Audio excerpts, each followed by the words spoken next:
Առաջինը Հայաստան պետությունը դուրս անել միջազգային որպես քաղաքարտ։ Երկրորդը արցախցիների վերադարձ։ Արցախցիների անպայման վերադարձ։ Եվ պարոն նախագահ, գիտեմ ձեր դիպլոմատիկ աշխատանքը, ես խնդրում եմ Ռուսաստանի ղեկավարությանը հիշեցնեք 1813-15 թվի Գյուլստանի պայմանագիրը։ Այդ պատերազմում նաև Ռուսաստանը 10,000 զոհ է տվել եւ գումարած մեր հայ ժողովրդի կորուստներից։ Եվ երրորդ հարցը, պարոն նախագահ, ես քանի որ դուք համագործակցում եք հայ հեղափոխական դաշնակցության հետ, այդ կուսակցությունը դերևս 19-րդ դարում է ստեղծվել եւ կուսակցությունը սոցիալիստական կուսակցություն է հավասար ապրելակերպով։ Ես խնդրում եմ, որ անպայման գիտեմ, որ դուք ընտրվեք մեր էկոնոմիան, տնտեսությունը նմանեցնեք սկանդինավյան երկրի տնտեսության հետ, որովհետև մի հարցով ասեմ, մեր հարևանի տղան Օսլոյում ծրագրավորող է, շատ է բողոքում իր մայրը, ասում է, իմ տղաս խանութ բանից մի քիչ հավես ստանում, շատ եմ խնդրում, որ ընտրվելու դեպքում դուք այդ ծրագիրը իրագործեք, շնորհակալություն, եւ չորրորդը, ես էլ եմ օգոստոսի 31-ին ծնվել եւ ձեր հասակակից եմ, շնորհակալություն։ Շնորհակալություն։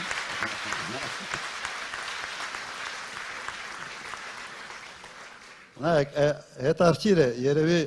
երիտասարդների համար հետարքիր կլնի, Սովետական միությունը 70 տարի սոցիալիզմ էր կառուցում, չկարողացավ, բայց Սկանդինավիան առանց սոցիալիզմի մասին խոսալուց իսկապես սոցիալիզմ կառուցեց։ Իսկապես կառուցեց բարեկեցիկ երկիր։ Երևի դա Սկանդինավիայի մոդելը իդեալական մոդել է, թե ինչպիսին է պետք է լինի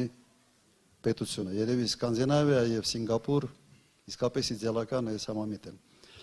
Հիմա ինչ վերաբերում է մյուս հարցին կապված Ռուսաստանի հետ, կապված նաեւ ասենց աշխարհաքաղաքական խաղերում երկիրը հարվածի տակ չդնելու, դա հենց մեր հռչակած քաղաքականությունն է։ Մենք համարում ենք, որ Հայաստանը չպետք է փորձի խաղալ հզոր պետությունների հակասությունների վրա։ Ես մի քիչ ասենց կընդլայնվեմ այս հարցի հետ կապված, իմ աչքիս առաջ է եղել Սաակաշվիլու գործունեությունը։ Ես Հայաստանում էի նախագահ, ինքը Վրաստանում, Շևարդնաձեից հետո։ Ամեն ինչ անում էր, որ Միացյալ Նահանգների եւ Ռուսաստանի հակասությունների արանքում հայտնվի եւ Միացյալ Նահանգներից ինչ որ մի բան փոկի։ Ամեն ինչ անում էր։ Քանի անգամ հետո հանդիպել եմ, հարաբերությունները լավ էր։ Ասում եմ ինչի ես անում, բան ես Վրաստանի գլխին փորձանք ես բերել։ Ռուսաստանը այն երկիրը չի, որի հետ կարելի է այսպես խաղալ։ Եվ Ամերիկան այդ երկիրը չի, որի հետ եւս կարելի է խաղալ։ Բան էր անում, ինչ փորձում էր բացատրել, դե չէ, այդքան էլ այդպես չի, ինքը ուրիշ բան անում, ուրիշ բան է փորձում։ Բայց ամեն անգամ սրում էր այդ հարաբերությունները եւ փորձում էր այդ սրացումից ինչ որ բան շահել, օգտվել։ Վերջը տեսակ ինչ փորձանք եկավ այն ժամանակ ինքը բերեց Վրաստանի գլխին։ Հիմա Նիկոլ Փաշինյանը անում է նույնը, ճիշտ նույնը։ Հակասություններ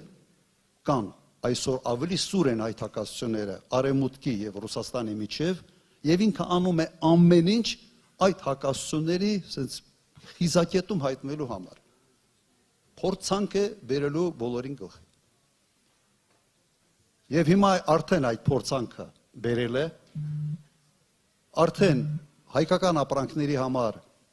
մուտքը դժվարացել է, ապրանքատեսակներ կա, որը ուղղակի փակել են, եւ հիմա իր մեղքը եւս փորձում է գցել մեր վրա։ Ոնց Ղարաբաղը, չէ, ինքը տվեց, ծախեց, ավիրեց, հասմահներն են արել 91 թվականից։ Հիմա փորձում է գցել մեր վրա, եթե այդքան ուժ ունենք, ասենց ասեմ, Ռուսաստանի վրա ազդելու, որ ճամփեքը փակեն մեր ապրանքների համար, ուրեմն այդ ուժը ունենք հունիսի 8-ին այդ ճամփեքը բացելու համար։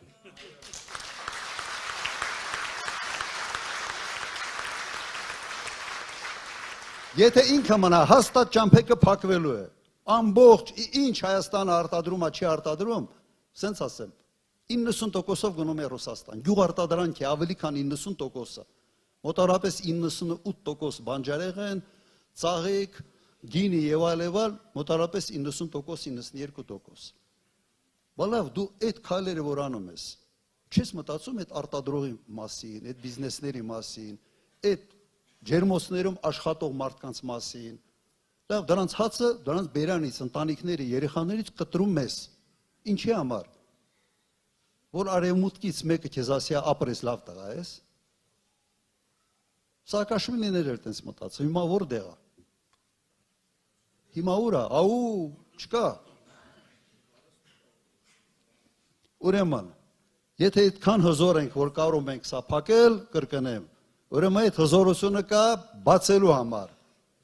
Ուրեմն իմացեք, որ որևէ խնդիր, որևէ մեկը չի ունենալու Ռուսաստանի հետ հարաբերություններում հունիսի 8-ին, եթե ընտրվում ենք մենք։